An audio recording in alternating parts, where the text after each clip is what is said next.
Yeah. Welcome to yet another exciting episode of Behind the Brand, the podcast that takes you behind your favorite brands. We bring you the stories, the fun times, the giggles, and everything nice. Today, though, we have, I don't know how to introduce her because, even I am excited.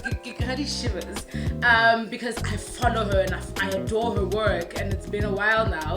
She has dressed a lot of people, your big people. You're gonna need to head over to her socials after this, but I'd like to introduce to you B Mashilo, or rather the woman behind B Mashilo Designs. Bonolo, how are you? Oh, what a big intro. Thank you so much. Thank you so much for coming. I am great, thank you. I am so good. Thank you so much. And you were saying it's a bit of a chaotic day today, so It is. we appreciate that you were able to squeeze us in between the sewing and everything. You're most welcome. Let's start here, right? Where did this start? Where did your love for sewing start? Wow, where do I even begin? So my interest in fashion actually was from a very young age. So my aunt is a seamstress, and she makes clothes, and I think I picked up from there. But I've always been a creative, so I'm someone who ratang diaparo and who's just always been good with colors and coordination. So growing up, I've always known gore creativity is where I want to take my career path, but I couldn't figure out how. So I studied a year of IT because my parents didn't approve of me studying fashion. You know, black parents are like, "Ay, king mihlolo yeo," and sorry, mom. And then and then after a while, I dropped out, and a year later I went into fashion, and that's where I found my calling and my dream. And I just became so good at it. I fell in love with it, and then I realized that, oh, I love traditional wedding dresses. And then I got into traditional wedding dresses till I opened up my own studio. So I would say ke kgalentse ke itse gore I was born to be a creative. I just had to follow the right steps into turning it into a career path and more so a business. So yeah.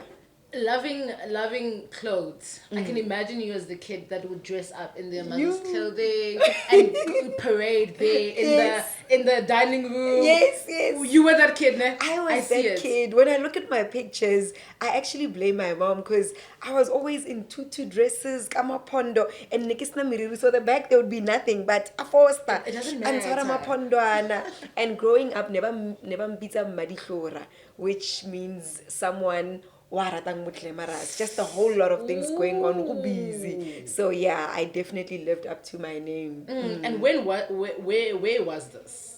I was born Kontwani, Denelton, Limpopo. That's where I'm from, Polisehleng. I was born there. Both my parents are from there. I stayed there, and then I moved to Pretoria. But my childhood memories are mostly Kontwani. Grew up Lekoko, Kesala Lekoko, Kia Kreche, until I came to Gauteng now to start my schooling career and all of that. And the schooling career that you came to Gauteng for, was it for the IT or the fashion designing one? So IT was in my first year, and then a year later, that's when I went into fashion. So I did both at the Tshwane University of Technology. So I just changed campuses once I found the courage to finally do what it is that I love. Yes. And how did you gather up the courage to finally tell them, I the chin sheets. Do you know the chin sheet there? The ghetto. I went through so much. I think what people don't talk about a lot is the fear that comes with your child following a creative career path, because there's so many concerns. Our parents are used to mainstream careers, being a lawyer, a doctor, an engineer, an IT specialist, or anything away from the arts. And I don't blame them, because they grew up maximizing their opportunities and not doing anything that would put them at risk. So fashion, you don't really know what your child is going to do with that. I did have a job, like I worked for one of SA's biggest retailers, and I worked as a fashion buyer. And before being a fashion buyer, I didn't know that there are other career paths that I could do with my fashion degree. I only realized later that there's buying, there's styling, there is fashion planning, there is fashion coordination. There's so much that you can do, especially in retail. So that wasn't the path that I wanted to follow. But once you get into that, it starts unlocking other doors and you realize, oh, I can do a bit of this. This opens this door, but it's not easy. It's a very difficult industry because also with the arts, anyone can do it. It's not true, but anyone thinks that they can be a self-taught designer. I like that you say they think. Yes. Because then you get behind it and you start doing it, and then you realize, man, tricky. It's very tricky. Yes. It's very intricate, and I think a lot of the arts careers really are like that. But like, tell us through the day you basically made your first dress. For a client? Not even for a client, just the first day you sat behind a sewing machine and you really just started on the work from scratch. And how did it come out? I'll take it. I made many dresses while learning from, obviously, when I was in varsity. I think first year, second year, we made samples. So we would make sleeves or just shorts for kiddies, or we would make like maybe pants or just a shirt. So it was never a full-on dress. But my first proper experience, I would say, was when I was working towards resigning. That's when I really took my career into my own hands, and I decided I need to learn how to actually make a dress from start to finish. And I sat down, I had a sewing machine already, ka thoma go roka, and then ka roka rokwela ya fela, and I did fittings with a client and she loved it. And that was the most fulfilling time in my life, because I was like, I have just made one of many garments, and this is not the best that I can do. I'm still going to learn, but it's the start. And I definitely, like, I would say back at that time, I knew then more than ever that I had to resign. This is what I wanted to do. I felt so fulfilled. I felt so much peace in my heart. I was anxious leading up to the making of the dress, but it felt so right. This is what I was born to do. I can't even explain the feeling. But when you love what you do so much, it comes with so much ease. When I would go to the office, I'd have anxiety. I was in hospital. I was so stressed. But this dress was an equal amount of stress, but I was handling it and it was mine. That's what I knew. I was meant to own what I do. Yes. And I am going to run with it, and I'm going to run with this from the very beginning. So Katoma Karokela, the client came, she loved it. And when I saw her wearing it on the actual event, I was like, I'm done. This is what I was born to do. Yep. I don't know if I'm going to starve. The first stamp to be Mashilo Designs. Yes. Just, I'm trying to imagine it, and let's pretend I have my eyes closed. And it's a blank picture. Okay. Maybe paint that picture for me. How was that dress? The color, the texture, the sleeves, were they puffy? Were they the collar? Was it Chinese collar? Was it? Please paint it for me. Visualize. It was actually interesting enough. It was a bridesmaid's dress. It was a pink dress. And it had a corset top and it had a flared bottom. And that has always been my signature, because how many years later? Well, 7 years later, to date, that's still my signature. If you look at that dress, it's a younger version of me. It's a structured corset and it's flared at the bottom. And I still do those dresses, but they have been getting finer and finer with the years. So I'm learning. I know how to structure my dresses. I know how to construct them in a neater way, and I know how to bead better. And when I look back at the beadwork, I'm like, I'm embarrassed because I was learning. It was a start. Yes. But I've mastered it now. But you can still see pieces of myself in that dress. Yes, Yeah, and I like that you beautiful. mentioned, the corset design and the fleurs that we always just really admire, and we never really knew the story behind, or is basically your way of trying to take yourself into the design and basically embody the design as well. When somebody spots anyone ka corset, lifle honor be Mashilo now. Mashilo, yes. Tell us about that. Why was it important for you to do that, for people to be able to for you to basically stick out from the rest? I think I found my signature, and a designer's signature is a representation of who they are. when you look at my dresses, you can see the kind of person that I am. I'm known for my dramatic sleeves. I'm known for corsets because I love bringing out the best version of women. So I want to make sure that their dresses fit well. And fit comes from the construction of the dress. You need to make sure that the dress is done properly from the inside. So we put a lot of wiring and boning and fusing, and we don't compromise on fabrics. That's why my dresses are not too rand. You'll pay an arm and leg, but they are going to sit well and fit really, really well. So I was tired of seeing South African women wearing dresses that don't fit them because we use Chinese sizing methods and European sizing methods that don't speak to who we are. So I sat down with my team and we created our own sizing chart.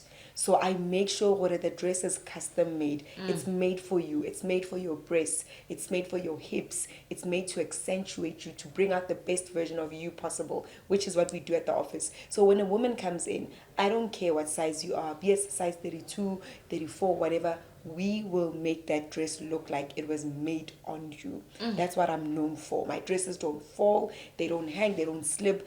I have mastered that because I am speaking to the woman who is tired of having to lift her dress up every 5 minutes or have her, corset gaping and boobs on the other side as if your designer didn't know what size you are. Yeah. So that's the first thing, it's fit. And the sleeves. I'm all about, women being confident and standing out. And sleeves for me are a symbol of power. So you will always find puff sleeves and collars because I take myself way too seriously, as I should. Thank you. So when you look at my sleeves, even if it's a ready-to-wear dress from our online store, you'll notice it carries so much power and structure, and that's just like who I am generally. I take everything seriously, and I think I want that to, I want women to be able to pick that up in my dresses. And beadwork, attention to detail. I'm really wearing a blazer dress, but you can see it was beaded, hand beaded, for the gods, because for a goddess. For a goddess. And this is a labor of love. This is me saying I'm going to put 100 hours into beading a bride's dress. You can literally feel the love when you wear my dresses, and I'm not saying that myself. That's what my clients say. Oh, and all of that. Yeah. It is that. Yeah. And I mean, if you are doubting what she's saying, please go to Dr. Winnie Mashaba's pages. Those puffy dresses, that's her. And then now let's talk about the way up. Now you resigned, you did your first dress, and it's a matter of making the decision now to follow your dreams and just really chase them. Let's talk about the speed. How does it go from the first dress to the second dress, and then 10 orders in a day, and then the next thing you know, you are dressing celebrities? Let's talk about that journey. You know what? Resigning has been one of the most difficult decisions I have ever done, and probably a choice that I honestly to date sometimes question. It is hard. I don't want to be on platforms telling people this is the easiest thing that I've done.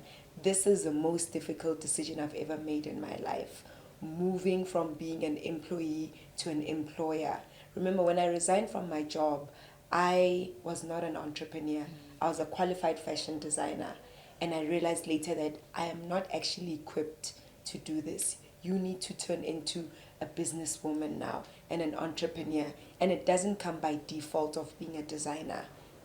For example, you could be a soccer player and not be able to run your brand because you don't have business experience. So being a designer doesn't make you an entrepreneur by default. That's why you still get people that work for designers, that are seamstresses, that are junior designers, because they've made the decision not to be business owners. So coming to that realization was a real, a cold wake-up call, and it was very hard. I've cried. I have lost a lot. I have rebuilt this business with my hands over 3 times, closing down, reopening, coming back up and rising above it all. And I think the first time was when we moved into an office space. It was amazing. We started into the garage, and then I started with one employee, and we grew, and then I hired my second employee, third employees, and everything was just flowing. COVID came, we locked down, we lost everything. I moved back home, started in the garage again, rebuilt and opened, and then we even opened the Polokwane branch, and then we opened the online store. Yeah. But look at this, every time we close, I bounce back harder. Yes. With every bounce, I have been at my lowest, but when I come back to my highest ever. Harder. The first bounce back was when we came back and we opened, we moved to an office space again. And then the second one was when we came back with a second office and an online store. So I do now realize that everything that happens, good or bad in business, is for my favor. It's in my favor. It's meant to teach me lessons and to make me uncomfortable. And those have always been my defining moments. Because when you're at zero, that's when everything is silent and you're able to think clearer, and you can hear the noise. I mean, you can hear the silence. In the silence, you can hear your next step and what you're supposed to do. So I have learned resilience more than anything on my way to the top. And I've also learned that I don't have everything figured out. I'm learning as I go. And I think from the outside, I never want to give the impression that I built Mashilo Designs overnight. This business is built on my sweat, my tears, my cries, my frustrations, my struggles, and my wins as well. The days where I'm like, I conquered. And right now, when I wake up every morning, my prayer is, everything else we will sort out. And getting in, briefing my team, getting the day's orders done, sending out dresses, that for me is my accomplishment. And sometimes my biggest accomplishment is just waking up and showing up for them. That's all, because that's what's gotten me here. And yesterday I actually posted on my Instagram, I went back to a story that I posted back in 2015, where I had about 10 dresses on my bed. It was actually my mom's bedroom, and I was doing consultations from the bedroom and from the living room, and then doing fittings in my bedroom. And I wrote on that day, I remember I was so frustrated because a client walked in and said, "Oh, you work from home," and I wrote that day on Instagram. You can go look it up. And I said, one day all these dresses will be hanging on 50 rails in my boutique and not on my bed like they are now. And that was always the one thing that I desired, that I just wanted to see. I just wanted to see a rail that would solidify and reassure me that my dreams are valid, and that what I'm doing is not crazy, and that it's going to work. And seeing those dresses on the bed was so frustrating because I couldn't even fit in rails in the bedroom, but I knew I was born for bigger and greater, and that there was a purpose and a calling, and that I had to fight and make it happen. And I look back now on my Instagram, right at the top is a picture of me standing where it says not just Mashilo Designs, but Mashilo Designs headquarters. Meaning there is another satellite branch, and meaning there is way more, and the rails are there, and the dresses are standing, just as I had said. So it was from my lips to God's ears, and it took me ages, but we are here at the headquarters with the dresses, with the rails, and we haven't even scratched the surface. It is only the beginning. So wow. Because this place, sorry for making you cry. I mean, we're here now. This place has so many rails, and with the many rails, the dresses are so much that others are on top of others, and others are squeezing, others are hanging, others are just, and it's so beautiful that you get to tell us how at one point it was just 10 and it was on your mother's bed, and you still had tepo eo. Yes. You're here now. And I'm sure it was also a surreal moment, just as it is now, that you're looking back. a celebrity at some point reached out to you and Yeah. basically said, I want you, nobody else. Yeah. Tell us about that first big client, who they were, Yeah. and basically how you got about getting inspiration for the address. So I think my first big client and personality was Mama Busisiwe Mkhwebane, Public Protector of South Africa, and she I was actually hooked up by her through a friend of mine who I used to work with before we resigned. He also resigned and is in business now. And we were just talking this morning and he was giving me business advice. But ke nephew ya gage, and ang introduce her to mama, then ka mo rokela for the State of Nation address, the red carpet. It was my first red carpet, and there were many others before that, but we still have a great relationship because she believed in my excellence from day one. I didn't know what I was doing, but she believed. And you know what? Sometimes all we need is someone to take a chance on us. Yes. That's it. You don't need to give me your world. Just believe that I'm going to deliver. Give me the platform and show off my work when I do. So many women have taken chances on me, have put me on in many ways, but she did it first. She was like, I'll wear your dress to the State of Nation address. And then I dressed her for, I think, 6 consecutive years. Year after year after year. It was our tradition where Gima Pesa, and that feeling of seeing my dress on the red carpet and how she spoke about me. She's like, oh, this dress was made by a young girl from Denelton. She still calls me a young girl 7 years later. I'd always say, hey, mama, stop saying that. I'm a big girl now. And she'll go, no, but you're still my little girl. Oh, yes. So dressing her then was, I think for me, like the beginning of many doors. Yes. It was that big door. Every time someone mentions your name, they open up doors that they don't even know about. There's someone listening that's going to contact you via social media, or someone that would want to interview you. We are known by people that speak about us. Word of mouth comes first, Yes. and everything else follows. So her being on the red carpet and showing off and speaking about me and how great the dress was and how beautiful it was really what elevated the brand and helped us grow. And you know, when you walk the red carpet, you get so many interviews and it's in the news and everybody watches. When you trend, the dress trends with you. So it became what we would do. Even on the second dress, the third, the fourth, the fifth, I already knew, this is my baby and then we're going to take care of it. And then this is what we're going to do.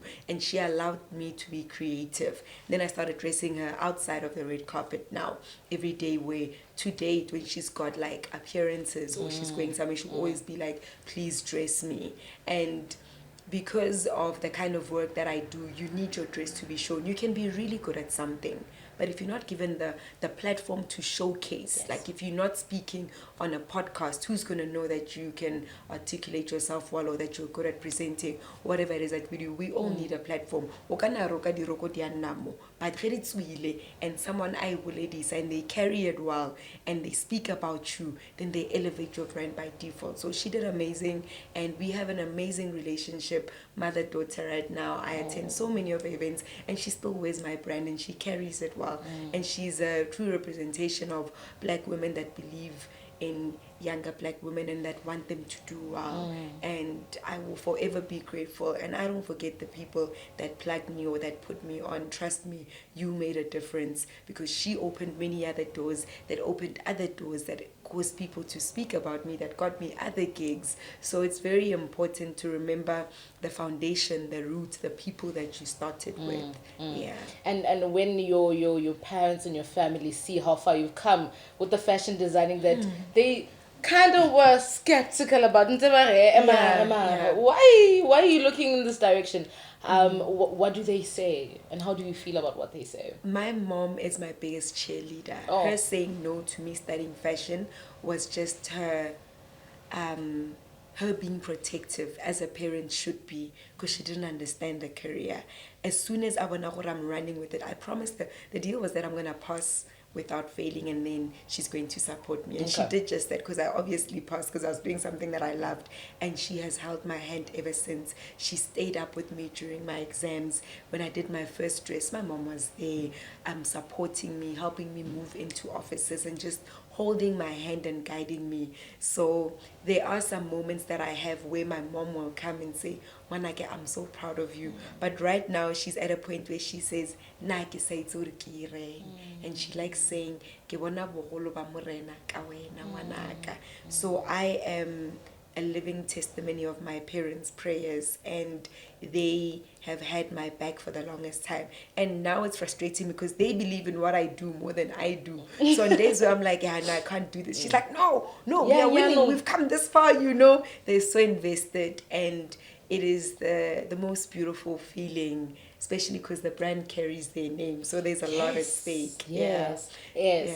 The most difficult dress you've ever had to make?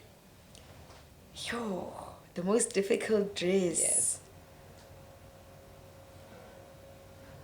It has all come easy because you love this thing. I don't think I've had a dress. I mean, we always get challenges on a daily. Of course. Where we make samples, it doesn't work out. But I have never not put out a dress because I couldn't do it. I find a way.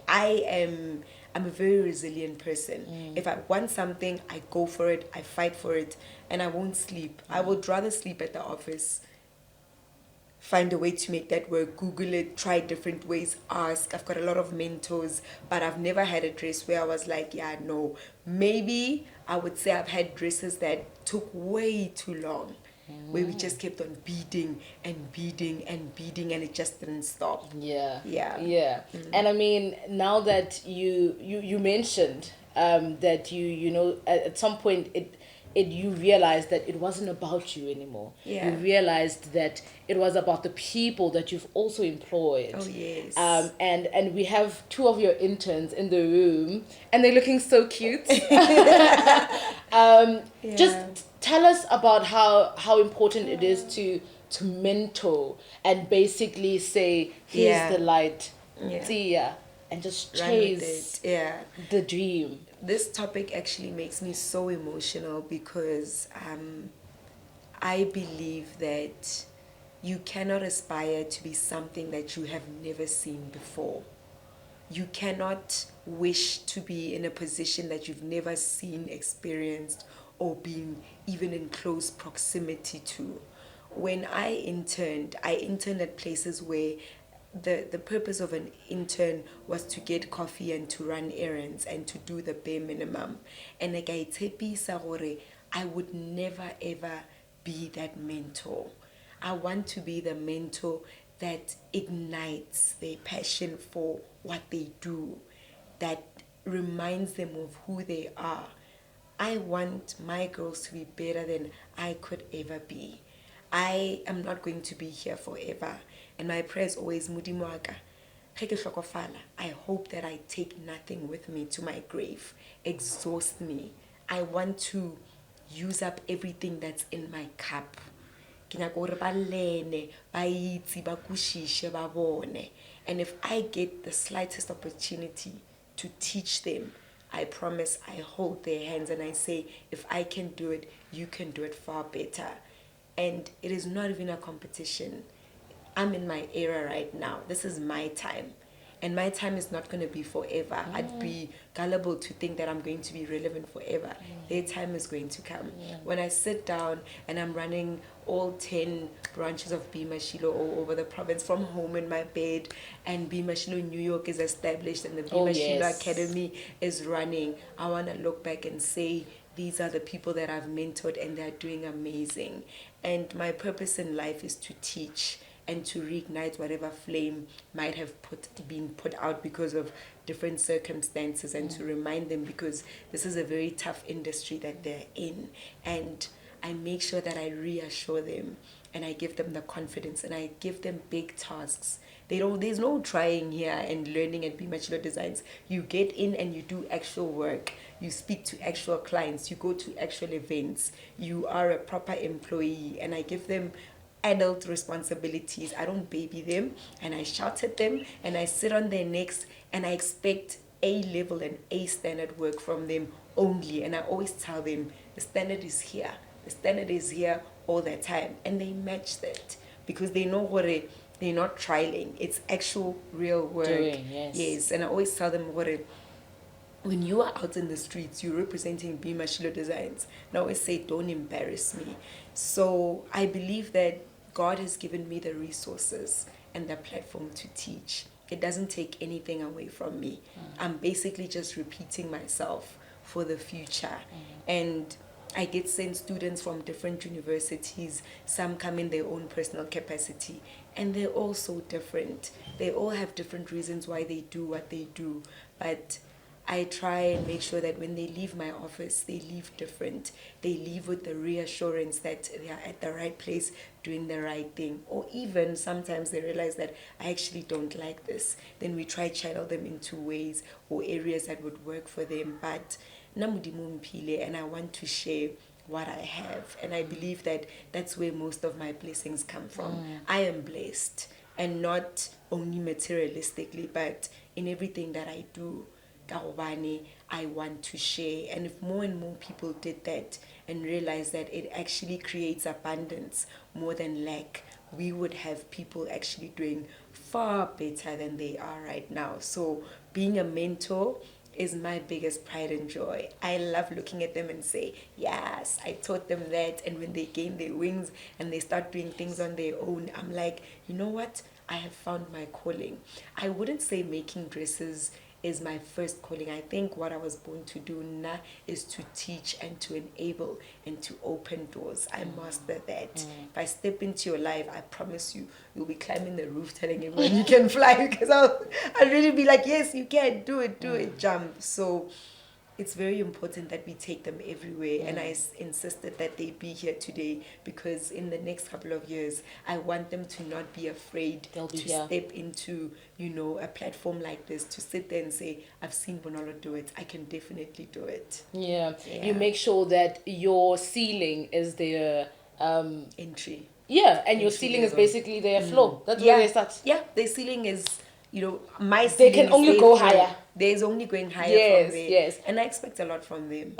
I mean, I hope they're listening. But They to know. those who are basically at home and watching, Yeah. and basically also admire your work, and now they're gonna get to know your story and basically say, I want to be like her. I want to make those dresses. I want to ooze power. I want my dresses to ooze power and my designs to speak volumes, even in spaces where I haven't been in or I haven't stepped in. So to them, what do you want to say, especially because it's Women's Month, and I mean you're all about Black women, Yeah. especially, and just women in general. What do you want to say to them at home, when it comes to chasing their dreams and never losing, I don't know, the fuel to keep going? Nobody's coming to save you. No one is coming to save you. You are responsible for your growth. You're responsible for your success. You are responsible for your life. You are really, everything you do is within your hands and in your control. You decide where you want to be. You need to decide that you're going to be great. Stand up and start working on it and go for it. Nothing comes easy. I wish I could sit here and say I had funding and so helped me and somebody spoke about me. That's not the case. You literally have to cry sweat, blood, and tears and fight for whatever it is that you believe in. You need to be so resilient and so unstoppable. And when I mean unstoppable, I mean not letting anything come between you and your dreams. I think we also need to change how we see ourselves as women. We honestly can. We've been given the opportunity, the platform equally. You just need to put yourself out there. But there really is no one that's coming to save you and that's going to give you your dreams. You owe yourself your dreams and you need to give yourself your dreams. I'm not waiting for anyone to come and save me.